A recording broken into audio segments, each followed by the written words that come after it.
আগেই আমি বলেছিলাম ছোটবেলা থেকেই আমি মায়ের সাথেই রথ দেখতে যাই। তাই রথযাত্রার দিনের মতোই গতকালও আমি মায়ের সাথে চলে গেছিলাম নৃসিংহপল্লী থেকে আগত রথটি দেখতে। রথটি রথযাত্রার দিন আমাদের কৃষ্ণনগর গভর্নমেন্ট কলেজের মাঠে আসে এবং উল্টো রথের দিন আবার নিজের জায়গায় ফিরে যায়।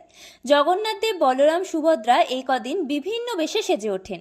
গতকাল প্রভু জগন্নাথ, মাতা সুভদ্রা এবং প্রভু বলরাম পদ্মবেশে সজ্জিত হয়েছিলেন। আমাদের কৃষ্ণনগরে এই রথটি 2 বছর ধরে আসছে।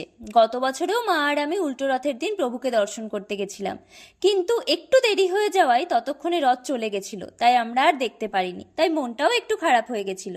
তাই এবার আর উল্টো রথের অপেক্ষা না করে গতকালই চলে গেলাম এবং পদ্মবেশের সুসজ্জিত ঠাকুরকে দেখে সত্যি ওখান থেকে আর আসতে ইচ্ছা করছিল না।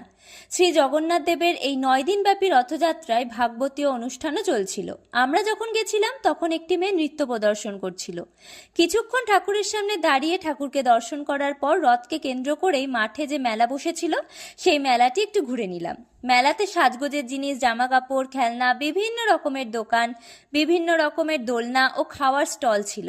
আর খাবারগুলি ছিল সম্পূর্ণ নিরামিষ।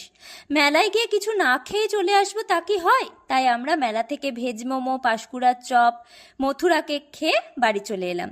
তোমরা কে কে এই মেলাতে ঘুরতে গেছো এবং জগন্নাথ দেবকে কোন বেশে সজ্জিত দেখেছো কমেন্টে জানিও কিন্তু।